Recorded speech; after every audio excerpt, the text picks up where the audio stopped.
Right, so hello and welcome back to another 90 Day the Single life video on Arthur TV. Today we're back for part 5 of Big Ed's journey on season 2 of the series. So last time out we looked at Big Ed and Kaory's terrifying first date.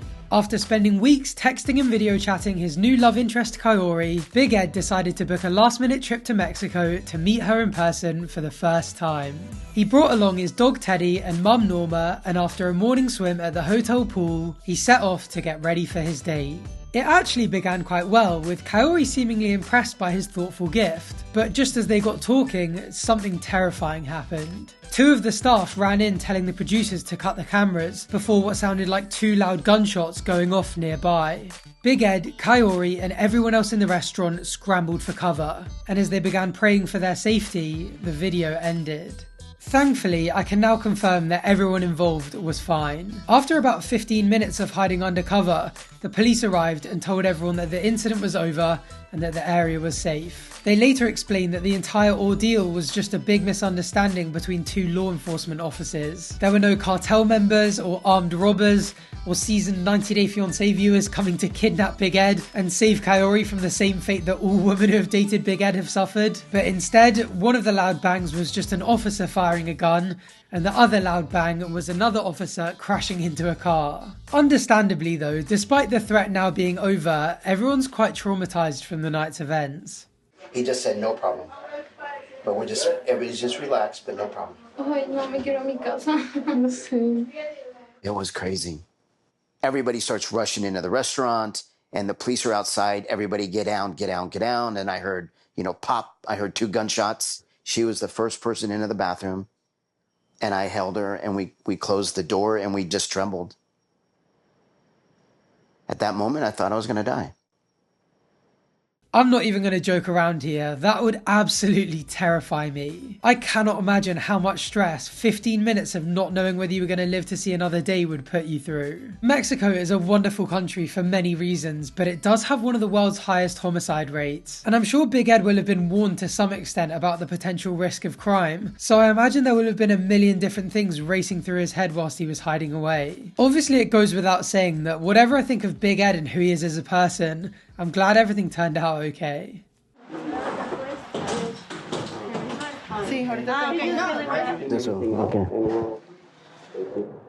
Yes, so to be. Yeah, that was scary. You okay?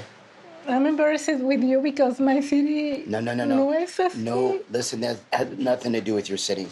It was just a coincidence. Okay. No, please. You know what? This is a bit of a rarity, isn't it? Someone's crying on a first date and it's not Big Ed for once. He's actually handling the situation quite well too, isn't he? Like, he is being very comforting and reassuring, which I know is the absolute bare minimum, but bare minimum is still progress for this little divvy. Usually in relationships, he's about as useful as a rock. And even then, a rock can still hold a door open for a lady and probably wouldn't gaslight her. So I'm guessing most women would still probably go with the rock. I was thinking, this is it. There's no way out. It was a feeling of hopelessness. And I was scared to death. Siento que la conversación que tuvimos Ed y yo fue muy importante porque los dos pudimos darnos cuenta que él tiene los pies. Ed me transmite paz también. You're okay. I'm okay. You know, this whole experience has kind of played perfectly into Big Ed's sweaty little hands, hasn't it? One of Big Ed's biggest relationship problems is that he's way too intense early on, but this time it's something out of his control that's made everything intense. And it's meant that he can just go along with it and kind of act how he already wants to act, all coupley and physically quite intimate. It's also meant that Kaory's quite receptive to it, like she looks quite comfortable hugging him, which in turn means that he's milking it even more. Kind of makes you wonder if Big Ed bribed those officers to kind of create this whole situation for him. This was our first date, and by an act of whatever, she ends up in my arms crying. This probably brought us closer together. She was afraid, and I was there to comfort her. So there could be a silver lining to this. No one wanted this to happen, but, things happen for a reason. It's a little bit weird how much he's focusing on how great this turned out for the relationship, but hopefully he just leaves it there, and the silver lining is just that they bonded over the experience, which is quite a reasonable positive to take from the whole thing. I mean, I'm definitely not criticising his glass is half full mentality. I just can't help but get the feeling that it would be a classic Big Ed move to try and capitalise on her vulnerability here. What just happened was horrifying, and Kaory is very upset, so instead of sending her home, I invited her back to my hotel. But Kaory is very conservative, so the thought did cross my mind that, this might be a little bit too forward, but I simply asked her and she agreed to come back.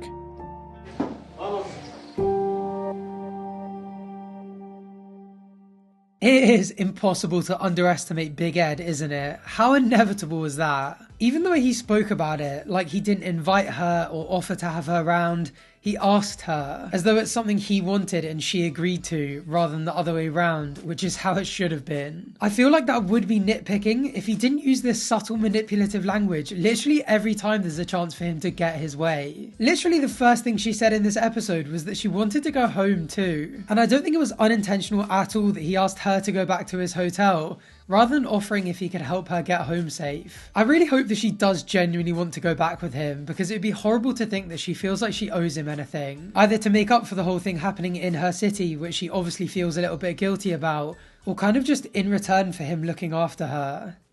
Life is short. Life is not permanent. It could have been taken away in a minute. Creo que el primer encuentro entre Ed y yo fue muy profundo. Muy profundo. De verdad fue no solo de la carne, las emociones, sino fue desde adentro, desde el ser. You know, Ed's lucky that Kaory's such a spiritual person because she thinks very deeply about things and looks for meaning in things where perhaps most other people wouldn't. Usually Big Ed comes across way too forward talking like that, but I think he's actually found his match here. Although I do get the feeling that rather than being profound, Big Ed's just saying that life is short to rush things again. Like, we might not be here tomorrow, so we might as well just sleep together tonight. I'm sad what happened tonight, but I feel lucky that we're all fine. And I feel closer to you. I mean, I do. I was just, hey, dinner, let's get to know each other. And then we're in a bathroom, like thinking we're going to die. Like that extreme. Boom, boom. Boom, boom. Exactly.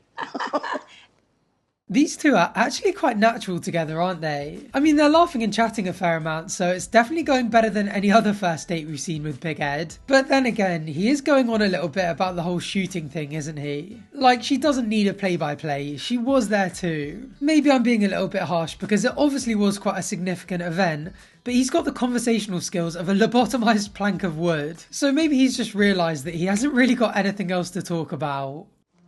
So at this point, I'm really feeling, a connection with her. Perhaps Kaory has feelings for me. And as bad as the shooting was, it will always be a part of us. So this is an opportunity for us to take that and really build on it. Yeah, I got this one wrong before. Even she isn't on his level. How is he going to talk about her having feelings already? They might have gone through a traumatic experience together, but they haven't really spoken about anything else. If anything, they probably know each other less than they would have done had it just been a normal date. And talking about it always being a part of them and for them to build on it, like, what does that even mean? Build on what exactly? He talks like he's an AI romance generator that's been fed a few cheesy love stories, but is still quite early in development, and hasn't quite figured out how to correctly apply them in a normal human context yet. So, we never got our dessert.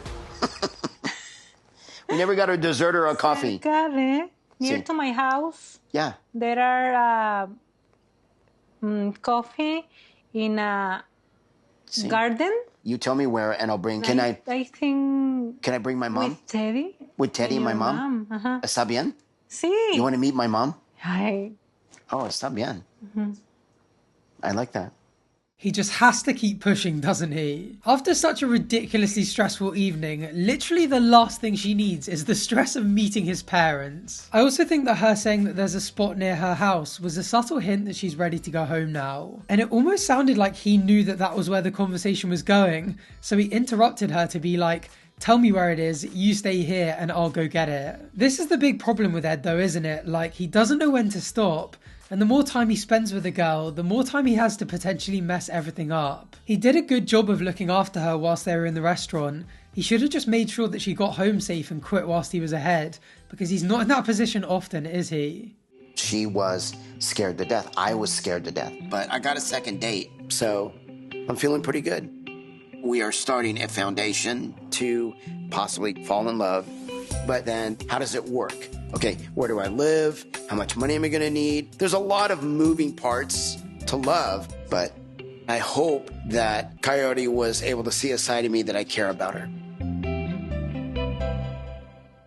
I love how he talks like he's a love guru, just spreading his knowledge to the nation. It is actually crazy how quickly his ego inflates when a woman shows the slightest bit of interest in him. The guy's had one incredibly rogue and semi-successful first date, and now he's talking about falling in love and planning the logistics of a life together with her. They say insanity is doing the same thing over and over again and expecting different results. And under that definition, Big Ed is hands down one of the most insane people I've ever had the displeasure of witnessing. But for some sick reason, I just can't look away. And if you can't either, make sure you're subscribed down below, because there's still plenty more Big Ed content coming up on this channel. As always, the links to my Instagram, Twitter and other social media will be down below, and I would just like to say a very quick thank you to my Patreons and channel members. I really appreciate your support. Thank you for watching, and hopefully I'll see you on the next one.